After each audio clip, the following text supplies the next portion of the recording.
بسم اللہ الرحمن الرحیم۔ اللہم صلی علی محمد و آل محمد و عجل فرجہم۔ ہم بات کر رہے ہیں سورہ کہف کی۔ سورہ کہف پارہ نمبر 15 اور 16 میں ہے۔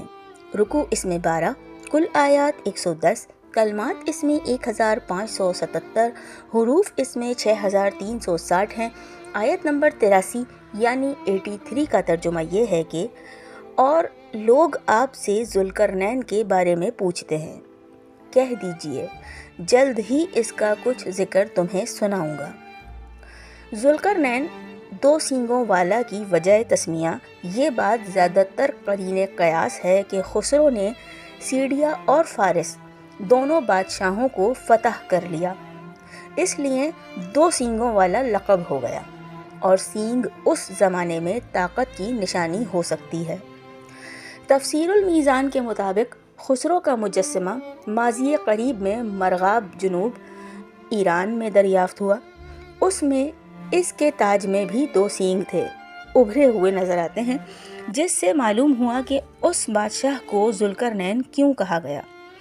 یہودیوں کے ہاں جس عالمی فرما روا کو ذوالقرنین کے نام سے شہرت حاصل تھی وہ ایران کے فرما روا خسرو یا سائرس ہی ہو سکتے ہیں، کیونکہ جب 539 یعنی 539 قبل مسیح خسرو نے بابل فتح کیا تو اس نے بابل میں اسیر یہودیوں کو اپنے ملک واپس جانے کی اجازت دے دی، جس کی وجہ سے یہودی دوبارہ اپنے وطن میں آباد ہوئے، اور اسی خسرو نے یہودیوں کو ہیکل سلیمانی دوبارہ تعمیر کرنے کی اجازت دے دی، جو یہودیوں کی تاریخ میں اہم ترین واقعہ ہے۔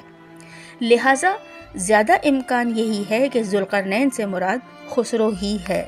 مشہور یہ ہے کہ ذوالقرنین سے مراد سکندر اعظم مقدونی مطوفی 323 قبل مسیح ہے، یعنی 323 قبل مسیح ہے، جو قرآن کے سیاق کلام کے ساتھ مطابقت نہیں رکھتا، کیونکہ سکندر اعظم محد نہ تھا، نہ ہی اس نے کوئی بند باندھا ہے۔ کچھ لوگ کہتے ہیں کہ ذوالقرنین سے مراد ایرانی بادشاہ کورش کبیر مطوفی 539 یعنی 539 قبل مسیح ہے۔ بعض محققین کے مطابق یہی قرین قیاس ہے۔ جناب امیر المومنین علی ابن ابی طالب علیہ السلام نے فرمایا کہ ذوالقرنین ایک نیک آدمی تھا، اللہ کو دوست رکھتا تھا، دین خدا کا خیر خواہ تھا، اپنی قوم کو خدا سے ڈرنے اور اس کی اطاعت کرنے کا حکم دیتا تھا۔ قوم والوں نے اس کے سر پر تلوار ماری، جو سر کے کنارے پر لگی، پس وہ غائب ہو گیا۔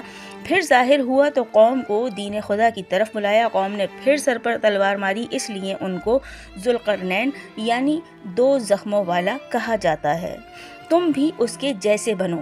ایک اور جگہ ہے کہ ذوالقرنین کا یہ نام اس لیے پڑا کہ وہ دنیا کے دونوں سروں تک پھر آئے تھے، یعنی مشرق سے مغرب تک۔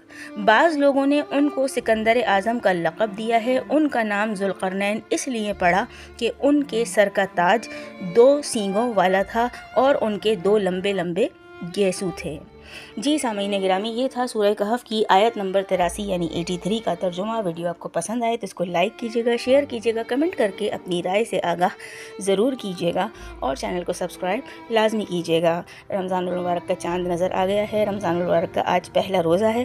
رمضان ہم سب کو بہت بہت مبارک ہوں۔ اللہ رب العزت سے دعا ہے کہ وہ ہم سب کو رمضان المبارک کے روزے رکھنے کے ساتھ ساتھ زیادہ سے زیادہ عبادت کرنے کی توفیق عطا فرمائے، اور اپنی بارگاہ میں ہم سب کی عبادات کو قبول فرمائے۔